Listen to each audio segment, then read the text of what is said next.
Hoy nos vamos a concentrar nuevamente en Hans Urs von Balthasar, en este texto de Tú tienes palabras de vida eterna. Ya hemos visto que son como comentarios que él realiza precisamente a las escrituras, ¿no? Arrojándonos luz muy valiosa para la comprensión de lo cristiano. Y ahora va a retomar dos versículos del Evangelio según San Juan, capítulo 16, que sería el versículo 31 y 32. ¿Qué dicen estos versículos? Dice, habla Jesús y dice, ¿ahora creéis? Mirad que llega ya la hora, y ha llegado ya, en que se dispersarán, cada uno a lo suyo, y me dejarán solo. Este es el versículo, digamos, la referencia que se adopta para el comentario posterior.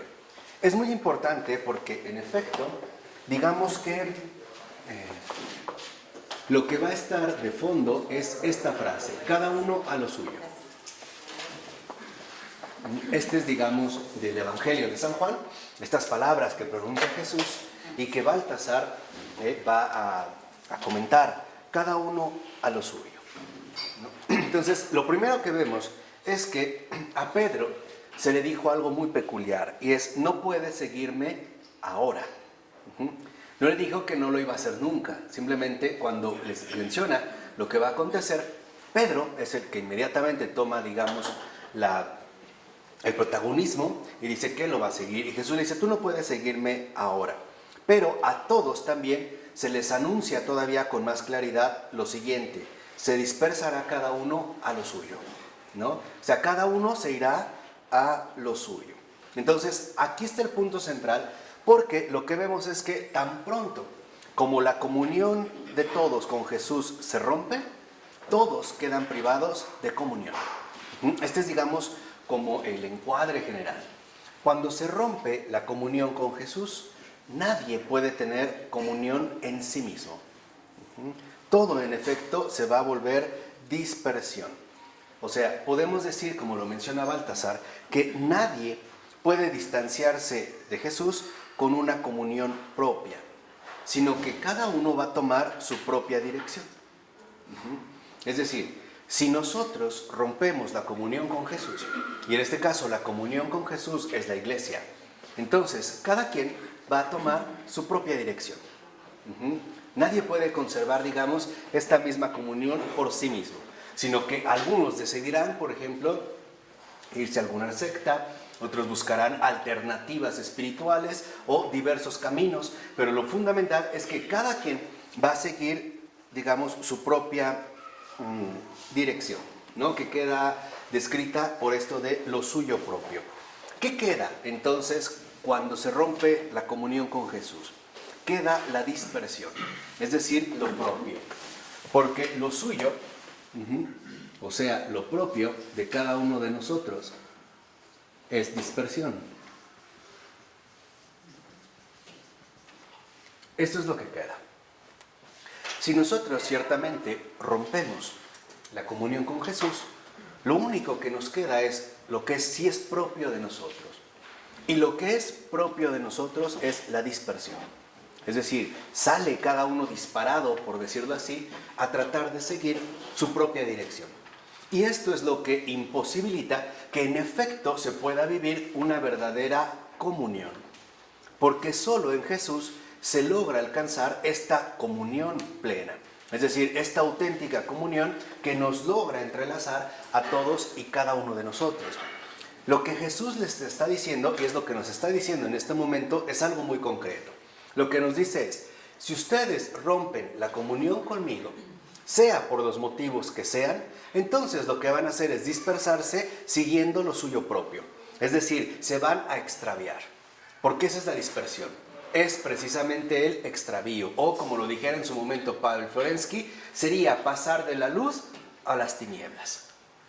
Sería quedar perdido o extraviado, que es lo que representa también la dispersión, un extravío en el cual estaremos precisamente como ovejas sin pastor, ¿no? Estaremos buscando aquí y allá alternativas posibles de una supuesta comunión que en realidad nunca se alcanza. Entonces, lo primero que les dice Jesús a los discípulos es, ustedes se van a ir por lo suyo. O sea, en el momento en el que en efecto Él se ha crucificado y se asuma la voluntad del Padre, cada uno va a tratar de seguir su propio camino. Tan es así que no sabemos a dónde fueron. Se extraviaron. Incluso sabemos que en el momento de la aprehensión de Jesús en Getsemaní, hasta Juan sale corriendo, ¿no? O sea, prácticamente todos se van. Aquí hay un aspecto central. Nosotros, en nuestra vida ordinaria, también tendremos que experimentar esta prueba, por llamarlo de esta manera. La prueba consiste en que si seremos capaces o no de afrontar el acontecimiento que Dios tiene planeado en nuestras vidas. A lo que me refiero es muy sencillo. Cuando a veces nosotros experimentamos ciertas circunstancias de vida, sobre todo complicadas, por ejemplo, la enfermedad personal o de un pariente o la muerte de un familiar, lo primero que en efecto queremos es acudir a lo propio y entonces irnos en dispersión. O sea, abandonar a Jesús. Ejemplo, ¿por qué murió mi esposa o mi hijo? ¿Por qué se fue mi sobrino? Etcétera, etcétera, ¿no? De antemano saldríamos como despavoridos, corriendo ante la situación de vida que está aconteciendo en ese momento. Y eso Jesús lo sabe perfectamente bien. ¿Por qué? Porque la única manera en la que nosotros podemos estar en comunión con Jesús es haciendo lo mismo que Él hizo. Y es llevando una vida profunda de oración. Nosotros sabemos que antes de la pasión, antes de este momento culminante, Jesús oró, ¿no? Y oró. Y sabemos que al orar va incluso a derramar sudor con sangre, ¿no? Va a sudar incluso sangre. Esto nos da una indicación fundamental, que si nosotros no estamos dispuestos a seguir los caminos de Dios, o sea, las cosas tal y como Él las va disponiendo, entonces lo único que nos va a quedar es dispersarnos y extraviarnos tratando de recorrer nuestros propios caminos. Un ejemplo muy básico. Supongamos que tenemos una enfermedad grave, que no necesariamente tiene que ser terminal. Por ejemplo, hoy asociamos de manera precipitada cáncer con muerte, ¿no? Tengo cánceres, me voy a morir. No necesariamente es así. Es una enfermedad complicada, pero no es de muerte. Pero hay mucha gente que, por ejemplo, en lugar de acudir a la comunión con Jesús y quizás solicitar un milagro, va a buscar alternativas de todo tipo. Y hay gente que en efecto está extraviada buscando aquí, ¿no? Puede ir con un santero, con un chamán, se va al Tíbet, busca estas energías, que le echen los cuarzos, los caracoles, que le lean el café, que le maten una gallina, ahora que le revivan a la gallina, o sea, y anda de aquí para allá, ¿no? Anda finalmente en este sentido extraviado. Por el contrario, cuando nosotros en realidad renunciamos a lo propio, significa que no estamos dispuestos a adoptar cualquier alternativa. Este es el punto central. Pongámoslo en este otro ejemplo. El matrimonio, como una vez yo se los comenté, es un don. Y es un don muy especial. Porque ¿qué es el matrimonio? El verdadero matrimonio, y que de hecho esto se comienza a vivir en el noviazgo, no crean que empieza a partir de que nos casamos. No, empieza desde el noviazgo. El matrimonio es la renuncia a lo propio. ¿Cuál es el secreto para que un matrimonio funcione? Es muy simple, renunciar a lo propio. Porque ¿qué es lo propio mío? La limitación. Yo sé perfectamente bien que si no renuncio a lo propio, es decir, si solamente estoy dispuesto a amar a mi pareja con mi propio amor, con mi capacidad de amor, esta capacidad rápidamente se va a acabar. Va a ser, por decirlo así, como meterme a bucear mucho tiempo con un tanque muy pequeño de oxígeno. Entonces, el secreto de un matrimonio consiste en renunciar a lo propio. Por eso vivimos un sacramento. O sea, lo voy a tratar de poner en estas palabras. Cuando nos casamos, lo que en realidad hicimos es algo muy sencillo. Si realmente nos casamos, o sea, no solamente hubo fiesta, ¿no? Lo que realmente es el sacramento, lo que hicimos fue algo así como lo siguiente. Le dijimos al Señor, Señor, yo acudo a ti porque si amo a esta persona con mis propias posibilidades, es decir, con lo mío propio, las cosas van a acabar muy mal. O sea, acudimos a una fuente inagotable de renovación. Porque en último término, Si realmente amamos a la persona, es porque queremos darle algo más grande que yo mismo. Digámoslo así, el matrimonio es el sacramento donde Dios es la garantía de que esta pareja va a permanecer junta a pesar de todo, especialmente a pesar de ellos mismos. No sé si me explico. Y entonces no andamos dispersados. Por ejemplo, hoy ¿dónde se ve la dispersión en el caso de las relaciones conyugales? Acuden a lo propio, ya es muy aburrido, esto ya no está funcionando, hay que romper la rutina, entonces nos vamos a un club swinger y vamos a intercambiar parejas. Ahí se ve, o sea, ahí se ve cómo en realidad estamos extraviados, porque seguimos aferrados a lo propio, es decir, a mi propia, en este sentido, limitación.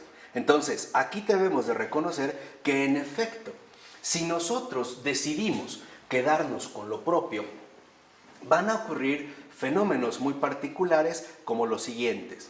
Primero, el hecho de que uno se va a regodear o se va a hinchar, a crecer en una cierta doctrina. Vuelvo al ejemplo de las parejas. La doctrina es que ¿para qué te casas si no necesitas de un papel, ¿no?, para estar con esa persona? Esa ya es una doctrina. Ahora, ¿para qué se utiliza la doctrina? Como un pretexto para disfrazar mi propio egoísmo, porque eso es lo propio. Lo que en realidad yo estoy tratando de justificar es que no estoy dispuesto a que las cosas sean todavía mejores. Pero, como no nos gusta que nos desenmascaren tan fácilmente, entonces voy a cubrir mi extravío a partir de una determinada doctrina, sea del tipo que sea. Entonces nos hinchamos, ¿no? Lo propio trae en este sentido hinchazón. Esta hinchazón se ve a través de las supuestas doctrinas que podemos elaborar.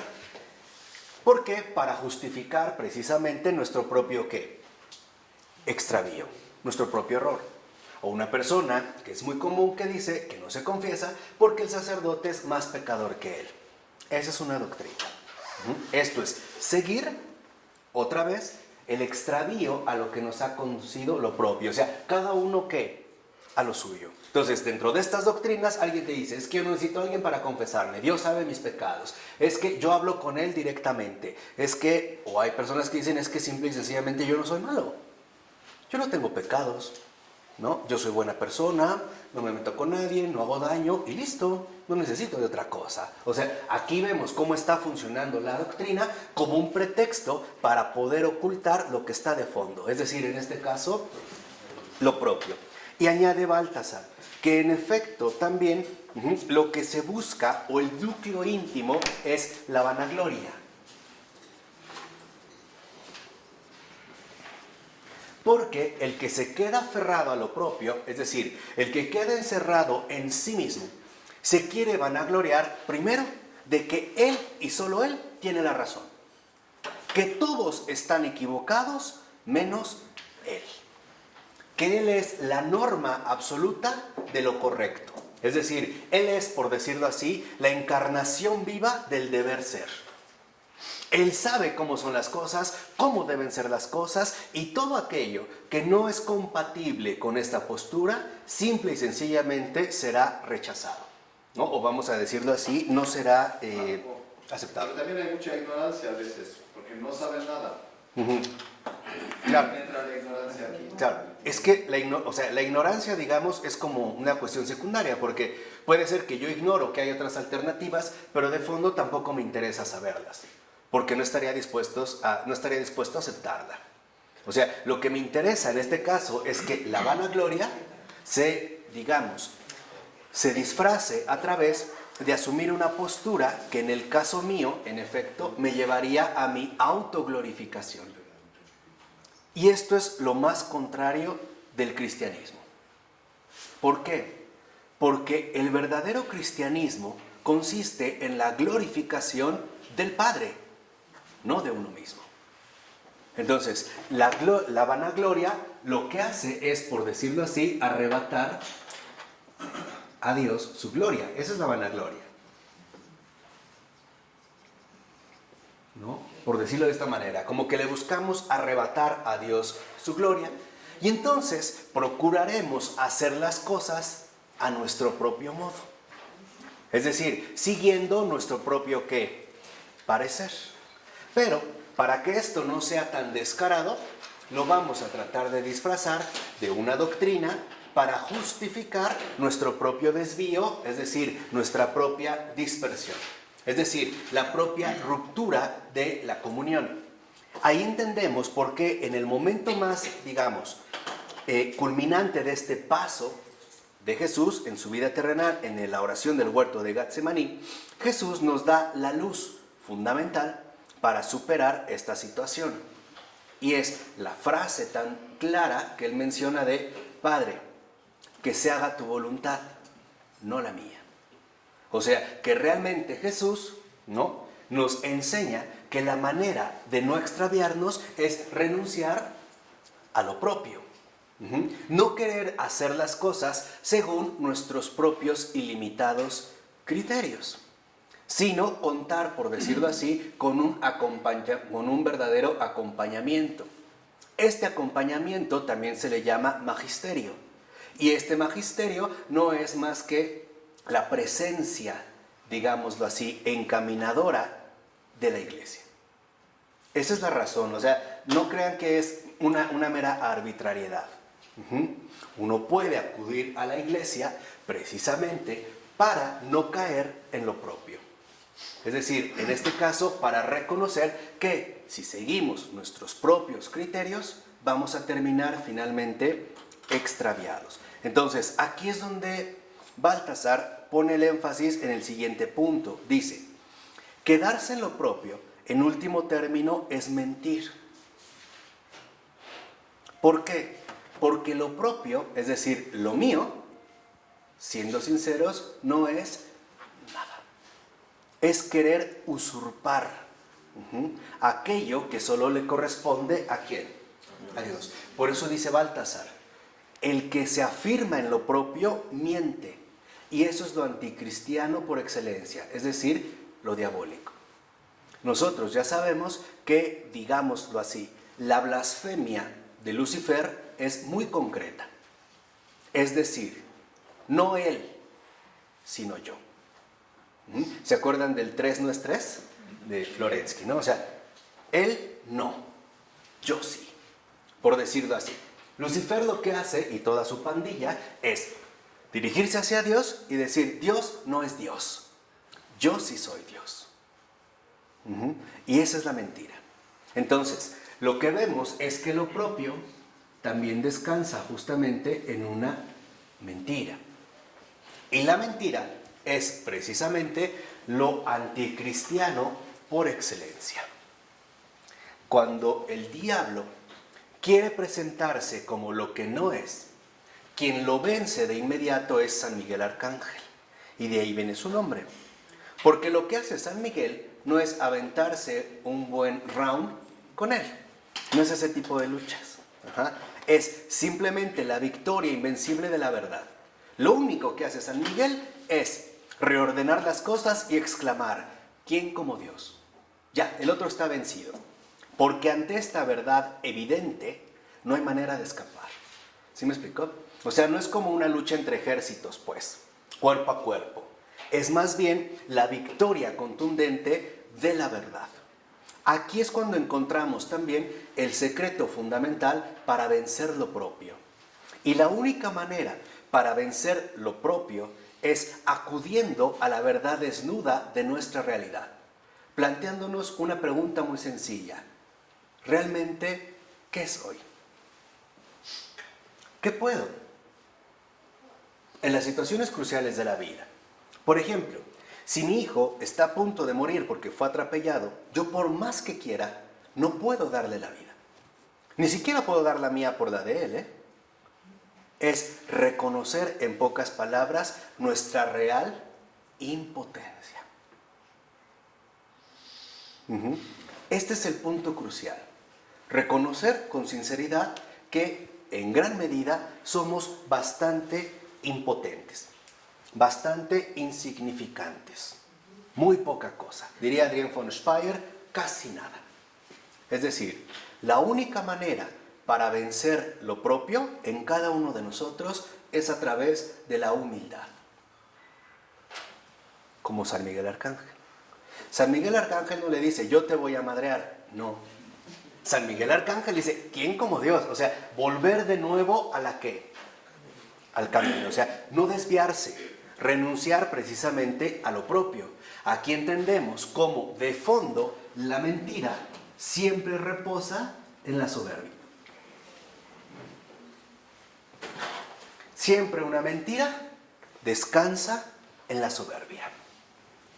Porque el mentiroso es aquel que cree que puede tergiversar la realidad.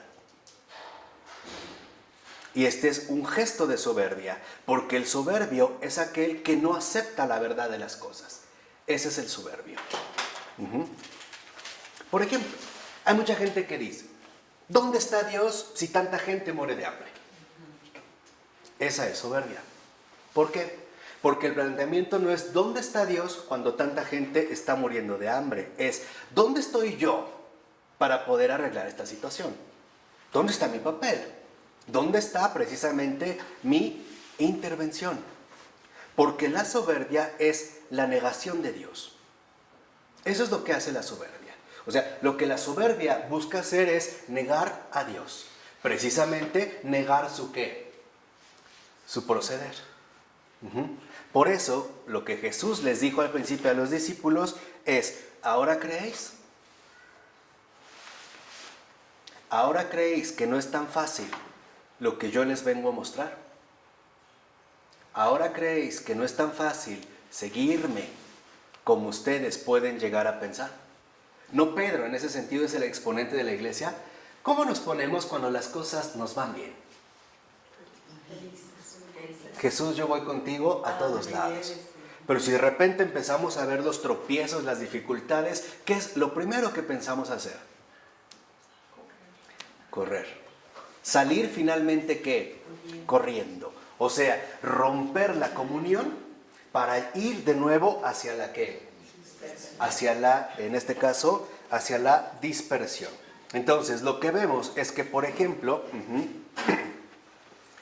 cuando el diablo dice la mentira, lo que hace es afirmarse como lo que no es. O sea, dice lo suyo propio.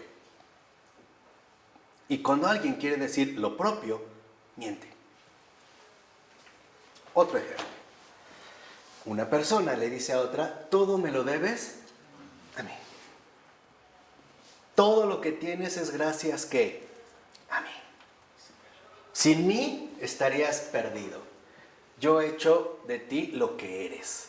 O puede decir, a mí, en otras palabras, me lo debes ¿qué? Todo. Cuando en realidad olvida que justamente lo fundamental es reconocer que nadie nos debe nada. Porque lo que nosotros teníamos, al mismo tiempo lo recibimos. Todo en nuestra vida nos ha sido dado. Todo. De hecho, nosotros no somos poseedores, somos deudores. Me voy a referir en un término muy simple, el lenguaje. Hoy en día nosotros ya usamos el lenguaje. Algunos abusamos del lenguaje. Pero incluso la capacidad que adquirimos del lenguaje, que es una capacidad sumamente complicada y extrañísima, y ahí se ve el misterio del verbo, en el lenguaje, hubo un montón de gente involucrada en este aprendizaje. Desde la señora que a lo mejor nos vio en un supermercado de bebés y nos dijo, mira qué bonito, y esto fue también un motivo de aprendizaje y nunca más la volvimos a ver. Es decir, debemos de recordar que nada es nuestro, nada nos pertenece, todo nos ha sido dado, todo. Comenzando por lo fundamental, la vida misma. ¿O quién de ustedes decidió nacer? Ese es como luego, digamos, como el mal enfoque de los hijos, ¿no? Se pelean con los papás, se ofenden, se gritan y dicen, es que yo no te pedí venir al mundo. Ay, los papás sí, ¿no? Ellos sí eligen, no, yo sí voy, Pues tampoco. Porque ese es el primer paso. El primer paso en la humildad es aceptar que todo nos ha sido dado y que no nos pertenece. Les voy a poner 2 ejemplos muy concretos. La belleza y la juventud. Se nos dio. Pero así como se nos dio, así se va, ¿eh? Cuando nosotros no renunciamos a lo propio, terminamos desfigurados como Alfredo Palacios y compañía. Sí, seamos sinceros, que hoy ya es literalmente un desorden bastante grave, por no renunciar a lo propio. Ahora entienden por qué conforme vamos envejeciendo, vamos perdiendo todo. Memoria, fuerza, agilidad, condición, deseos, etcétera, etcétera, etcétera, vigor, de todo tipo. Porque es la vejez la gran maestra de la renuncia. Esa es la sabiduría del anciano. El anciano está llamado a reconocer que su vida, en último término, no es suya, que se le dio, pero así como se le dio, ahora tiene que ser capaz de devolverla. Esta es la dignidad de la vejez, ¿eh? Esa es la dignidad de la vejez. Quien no envejece de esta manera no tiene dignidad. Por eso nosotros vamos creciendo en diversas etapas de la vida. Es como un niño. Si a un niño le regalamos una andadera cuando empezó a caminar, sabemos que la necesitaba. Pero ¿qué sucede una vez que empieza a caminar? Ya no la ¿qué? Ya no la necesita. Pero si esta persona tiene 40 años y sigue aferrada a su andadera, lo que el Señor nos dice es algo muy sencillo. Se te dio, pero no es tuyo. Esa es la gran diferencia. Lo mismo ocurre con los hijos, la juventud, el vigor, la salud, incluso la enfermedad, porque hoy en día hay trastornos muy peculiares. Hay personas que experimentan, por ejemplo, esta deficiencia profunda que se llama depresión y no quieren renunciar a la depresión, ¿no? Nos encanta regodearnos como en el chiquero del dolor, ¿no? En este, digamos, como alcantarillado de las aguas negras. Y no quieren. El Señor lo que nos está diciendo es, se te ha dado absolutamente ¿qué? Todo. Pero no es tuyo. No es tuyo. ¿Es de quién? Es mío y de todos. ¿Sí me explico? Esto es fundamental. Y esto ocurre con nuestra dinámica de vida. Y nos podríamos preguntar, bueno, entonces, ¿para qué me lo dio? Me lo dio para que lo cuidara, lo disfrutara y madurara. De tal manera que me dé cuenta que en ciertas etapas de la vida ya no me son necesarias ciertas cosas. Y yo pueda ir creciendo cada vez más en libertad. Porque para estar con Él tengo que renunciar a todo. Y en primer lugar, a mí mismo. Otra vez, tengo que empezar a renunciar ya desde aquí a lo que a lo propio. De otra manera, no podemos vivir en paz. Pongamos otro ejemplo. Supón que compraste tu casa y dices, es mi casa, entre comillas, porque tarde o temprano esa casa quedará en manos de otra gente y probablemente ni sea la que tú quieres. O tu dinero, tu herencia, tus cuentas o tu coche. ¿Cuántas veces te compras un coche y te lo robaron? Ya, pasó. Así como lo tuviste, así que se va. Es decir, lo que en realidad el Señor quiere es que aprendamos a vivir libremente. Y para aprender a vivir libremente, tenemos que aprender a renunciar. Sin renuncias no hay libertad. No la hay. Nos guste o no, las cosas son así. Sin renuncia no hay libertad. Por ejemplo, si yo quiero tener un buen matrimonio, necesito renunciar a muchas cosas. Y no solo a otras mujeres. Necesito renunciar, por ejemplo, a mis estados emocionalmente alterados, ¿o no? A mi soberbia, a mi orgullo, a mi flojera, a mi apatía. Tengo que hacer un montón de renuncias. Y la pregunta es, ¿no solo así funcionan las cosas? Sí. O sea, si yo quiero crecer, tengo que renunciar a mis propias limitaciones. Es decir, tengo que renunciar a mis propios criterios en gran medida equivocados. Entonces, lo que nos dice el Señor es, ¿ahora creéis? Es decir, ¿ahora realmente crees que estás viviendo la fe en mí? ¿Que realmente te has acercado a la verdad? Y aquí es donde entra, digamos, el criterio clave. ¿Sí me van siguiendo? ¿No? Con estas palabras de Jesús, lo que les muestra a los discípulos, a todos nosotros, es algo muy concreto. Que nuestra fe todavía no se fundamenta en Él. Porque fácilmente salimos corriendo. Hoy entienden por qué tanto divorcio. Ahora entiendes el por qué. No, el Señor es la verdad, no miente. Cada quien sigue lo suyo propio. Por ejemplo, a mí me espanta cuando mis niños, mis jóvenes, les digo, ¿por qué andas con ella? Y me dicen, porque me la paso bien. Hoy dicen, estamos chido, ¿no? Nos llevamos chido. Y yo me pregunto, ¿y cuando ya no se empiecen a llevar bien? ¿Qué va a suceder? ¿Qué va a pasar? Es que me gusta. ¿Y si un día no te gusta? Si un día la ves finalmente después de estas fiestas de larga carrera donde le hizo daño el tequila, el pozole, a veces despeinada, con un mal olor de boca y a lo mejor con ¿qué sucede? ¿Qué pasa ahí? O sea, ¿cuáles son, digamos, los criterios con los cuales nosotros queremos asumir nuestra propia vida? Entonces, lo que dice el Señor es que el error con lo propio es que quiere convertirse en un sustituto de la fe. O sea, lo propio quiere aparecer como un sustituto de la fe. Porque ahí cada uno de nosotros encontrará su propia autoseguridad. Vamos a decirlo así, su propia complacencia. O sea, la autorrealización. En síntesis, esto que hemos mencionado es en efecto autorrealización.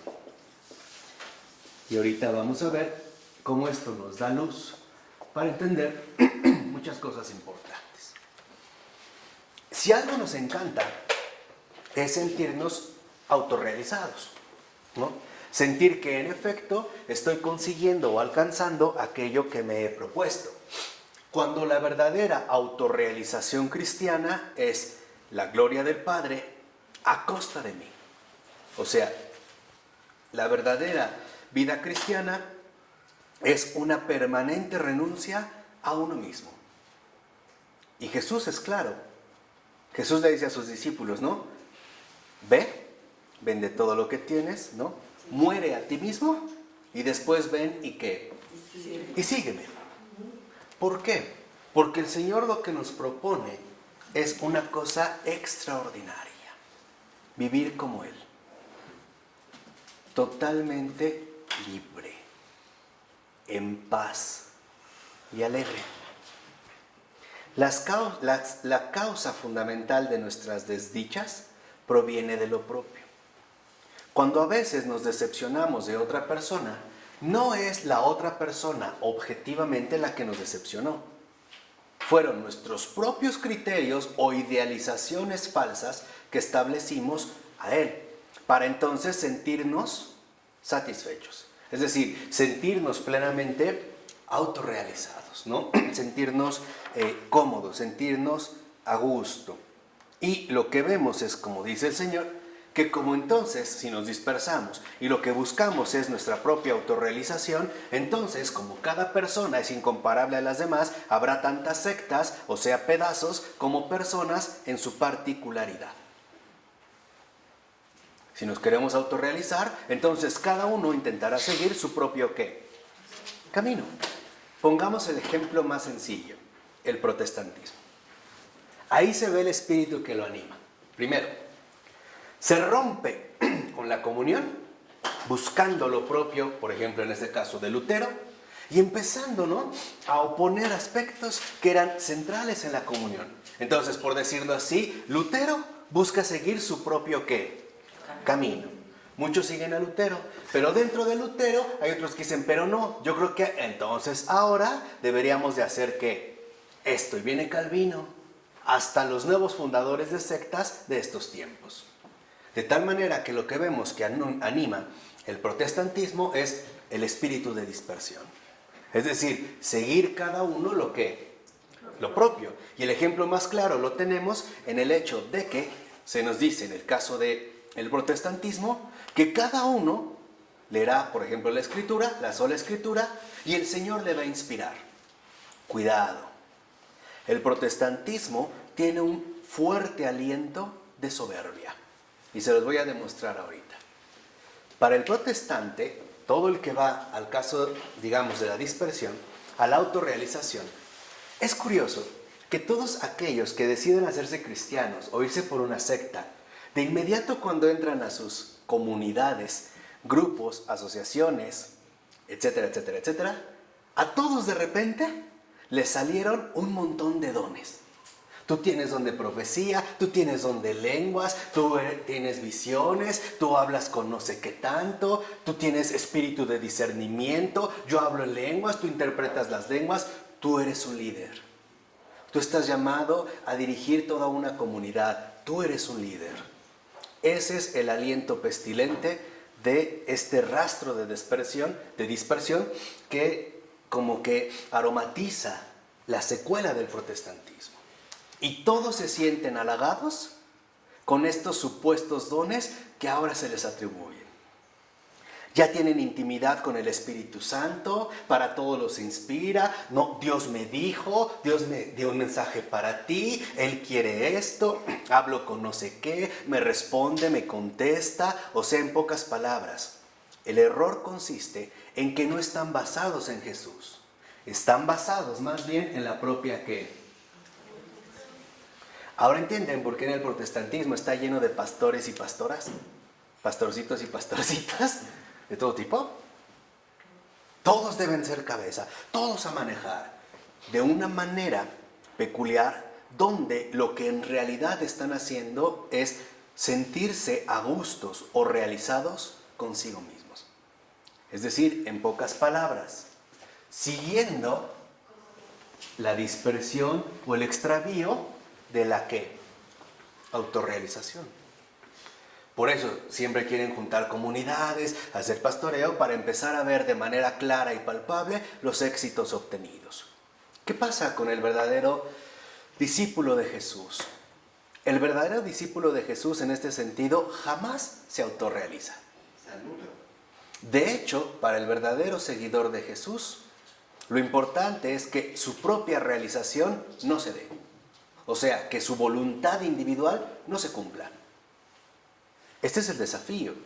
Y en este sentido, el verdadero católico sabe, o al menos debe de saber, tres cosas fundamentales. Primera, en este mundo no va a haber reconocimientos generalizados. No los va a haber. De hecho, ni le importa. Pero vamos, lo sabe, o sea, a pesar de la tendencia que de repente ya sabe que no va a haber reconocimientos generalizados. ¿Por qué? Porque el mundo no valora lo que Dios hace.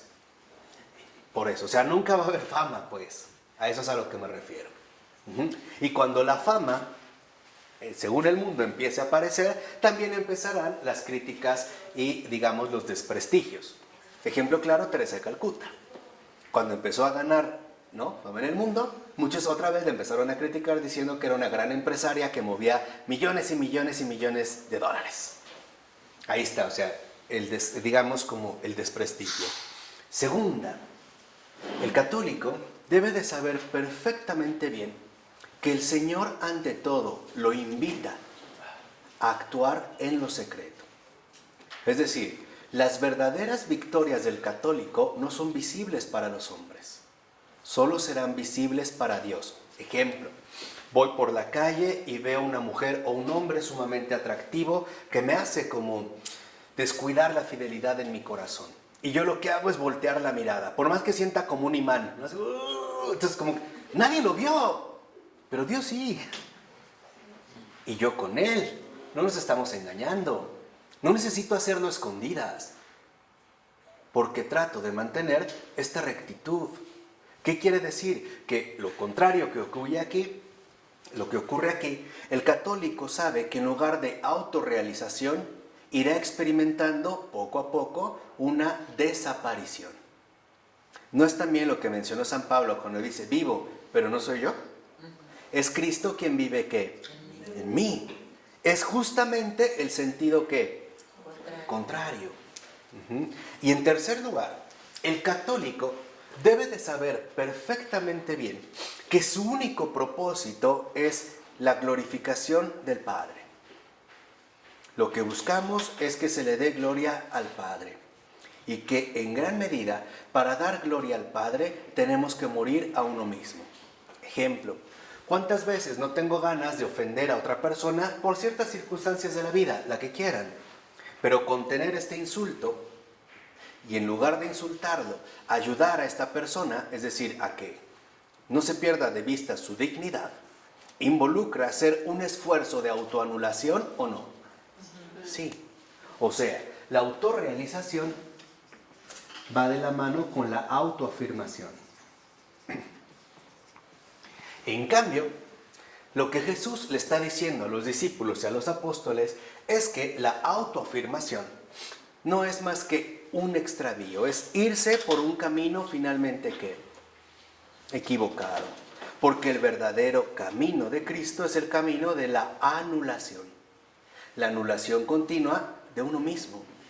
Y este es el combate, esta es la agonía, este es el martirio. Acuérdense que ya en griego la palabra martirium significa dar testimonio. ¿De qué damos testimonio? De la anulación continua, por ejemplo, en la que estoy viviendo mi vida a la luz de Cristo. Ejemplo, tengo ganas de ver pornografía, pues no la veo, me anulo. ¿Cuesta? Sí cuesta. Tengo ganas de matar a mi esposa, pues no la mato. Me aguanto, la beso si puedo, o por lo menos no la insulto, ¿no? Tengo ganas de llevarme esta cosita porque, pues, ay, a esa persona le sobra, hombre, en un supermercado. Ay, hombre, los ricos cómo viven. No, me anulo. O sea, yo sé, como católico, que el verdadero enemigo a vencer soy yo. No el maligno, ¿eh? De hecho, con él, él ya está vencido. No hay que perder el tiempo. El verdadero enemigo a vencer es uno mismo. Ese ya es el combate que vivimos aquí en la tierra. Porque si lo ven, para nosotros lo fundamental es entender que en esta vida todo pasa. Y todo también soy yo mismo. No sé si me explico. Dijimos, al final todo se nos va a ¿qué? A quitar, lo queramos o no. Bueno, también estoy llamado a irme, digamos, perdiendo, anulando a mí mismo. ¿Cómo se alcanza?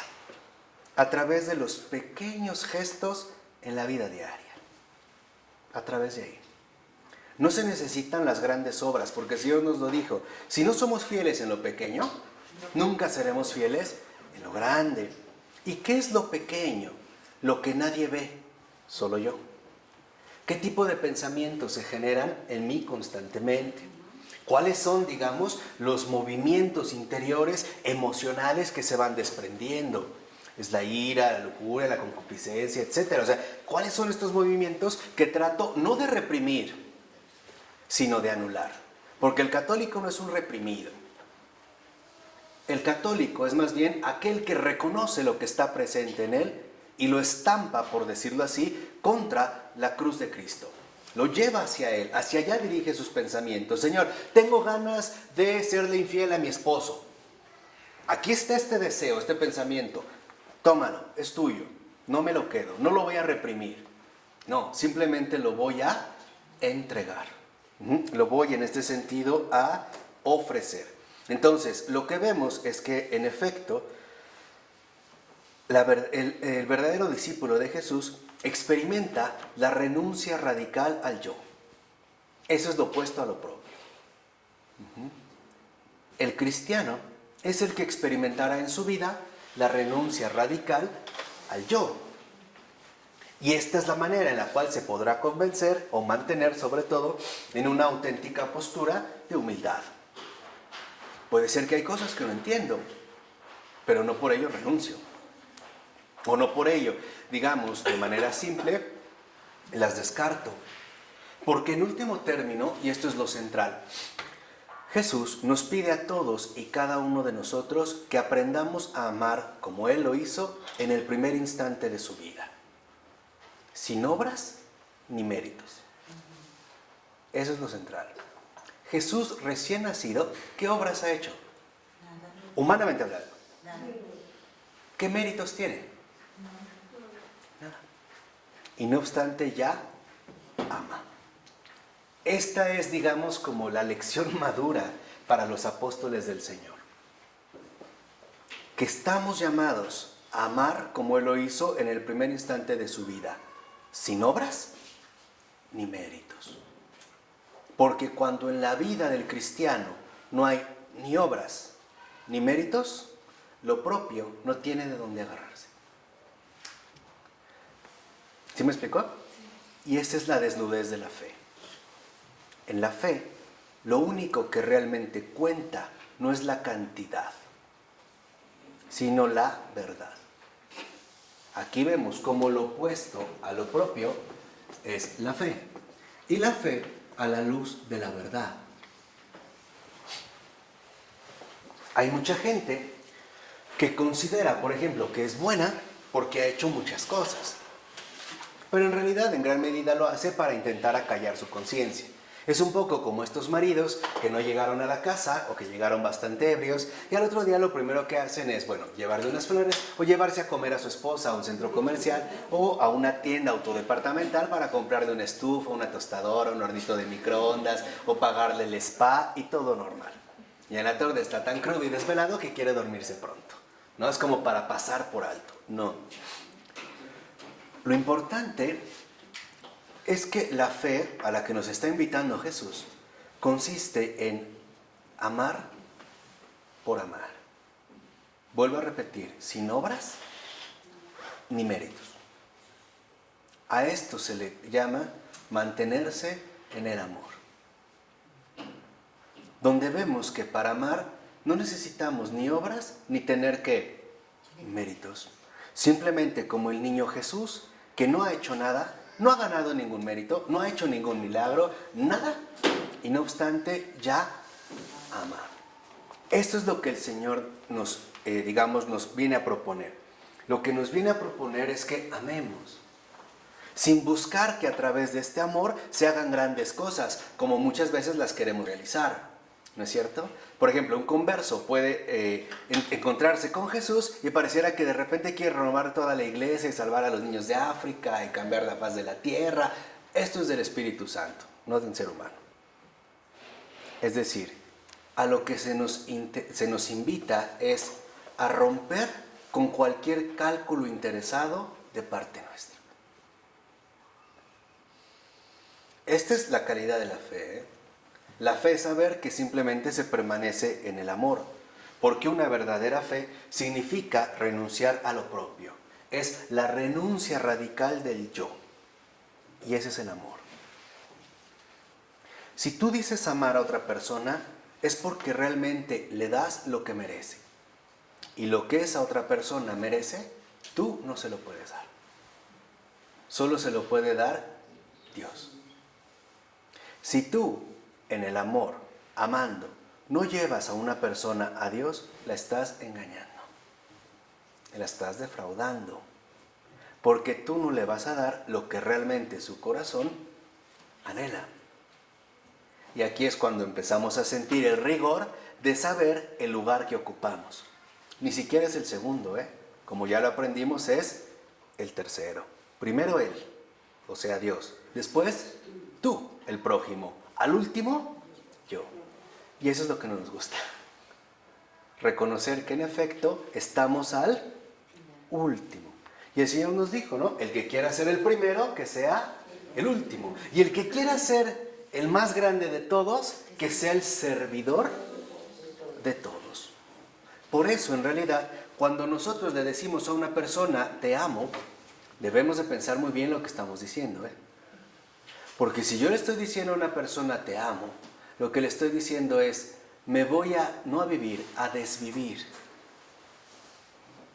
para que recibas todo lo que Dios quiere darte. Si yo de fondo le estoy diciendo a una persona te amo, lo que estoy diciendo es, voy a ir muriendo a mí para que realmente conozcas ya aquí en la tierra el amor. Es decir, en este caso, para que conozcas verdaderamente a Dios.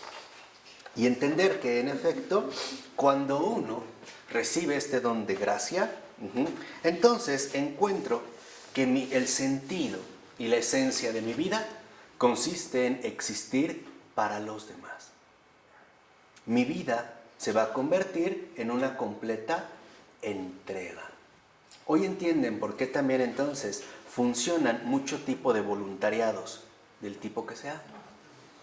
Quienes se dedican a rescatar fauna silvestre o a proteger hábitats ambientales, porque en último término, nuestra vida tiene sentido cuando nos damos, cuando renunciamos a nosotros mismos a favor de todo lo demás, de todos y de todo. No solamente en el caso, como ahorita más o menos sugerimos, de las personas, sino también en el caso de cualquier cosa creada. Por eso hay mucha gente que porque no, digamos, encuentra este amor o nadie le muestra este amor, entonces se vuelca a darse en algún otro tipo de ambientes que podrían ser como más accesibles. Ejemplo, los animales. Por eso hay tanta gente que hoy en día adopta tantos animales, cuida a los animales. Pero es porque esta falta de amor, digamos, o esta falta del encuentro de amor, todavía está generando ahí unas determinadas carencias. Así pues, nosotros debemos de trabajar continuamente en acabar con lo propio. Es decir, con aquello que reconozco, esto es mío, para hacer la verdadera confesión de fe. Señor, todo es tuyo. ¿Mis hijos son qué? Tuyos. ¿Mi esposo, mi esposa es qué? Tuya. ¿Mi casa? Tuya. ¿Mi cuenta en Suiza? Es tuya. ¿Qué está haciendo en Suiza? Es tuya. ¿Para qué me la mandaste tan lejos? Es tuya. Esta es tuya. ¿Mi memoria? Tuya. ¿Mi pasado? Tuyo. ¿Mi presente? Tuyo. ¿Mi sándwich de jamón? Tuyo. Todo, o sea, todo es tuyo. Porque, fíjense, aquí entra como un paréntesis extraordinario. Siempre que una persona comulga con la verdad, siempre que esto sucede, siempre Dios mismo nos responde a la luz de la verdad. Ejemplo, cuando una persona le dice de corazón a Jesús, Señor, esto es tuyo, todo es tuyo, el Señor nos dice, también es tuyo. Él tampoco se lo apropia. Porque el Señor nos enseña que la dinámica fundamental de la vida humana consiste en recibir y devolver. Recibir y devolver. No apropiarse de nada. Para Dios, la propiedad privada es un invento ridículo del ser humano. Cuando un hombre dijo, esto es mío, empezaron los problemas. Por eso creo que es muy importante que nosotros vivamos como lo que somos, como hijos de Dios. Y si realmente somos hijos de Dios, sabemos que todo es de Él. Y es lo que, ¿no es acaso lo que el padre le dice al hijo, hijo, al que se quedó, no al hijo pródigo que se va y vuelve, sino al que se quedó? Dice, hijo, todo lo mío es ¿qué? Es tuyo. Es tuyo. Pero tú no estás solo, tienes muchos hermanos. Para el Señor todo es de todos. Solo Dios puede, a la luz de la verdad, decir, esto es mío. Solo Él, porque Él sí es el verdadero ¿qué? Dueño. Nosotros somos simples criaturas que tratamos, se supone día con día, de agradarle, de hacerle pasar un buen momento. De hecho, somos de Él, ¿no? Claro, somos de Él y además somos precisamente para Él. Así que ya sabemos que en efecto nuestro objetivo fundamental es dominar y vencer lo propio. Y hay una receta muy sencilla que nos la aportó Santa Catalina de Siena. Y esta gran santa, esta santaza, laica, ella tenía una oración muy impactante, muy breve, que decía, Señor, que quiera lo que no quiero y que no quiera lo que quiero. Según tu voluntad, amén. Ejemplo, quiero ir a romperle los vidrios a mi vecina porque ya me tiene harta con no sé qué. Pues no quiero. Al revés, hoy no quiero pararme temprano para ir a misa. Me paro. Eso es lo que también nuestro buen maestro San Ignacio de Loyola llamaba hacer contra. Hacer contra. Así que busquemos no ser partícipes de la dispersión Y entender, en último término, que la fe y la verdad son los dos pies de la auténtica comunión.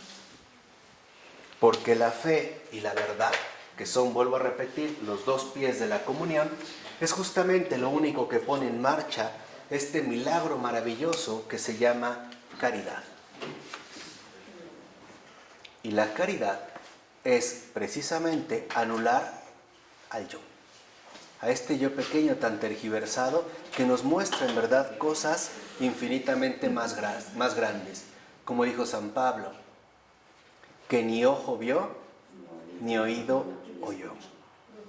Esa es la sorpresa que el Señor nos tiene a cada uno de nosotros. Así que cuando pasemos alguna circunstancia complicada interiormente, no creamos que Dios tiene la culpa. Algo es seguro, lo propio está metiendo su cuchara. ¿Correcto? En nombre del Padre, del Hijo y del Espíritu Santo. Amén.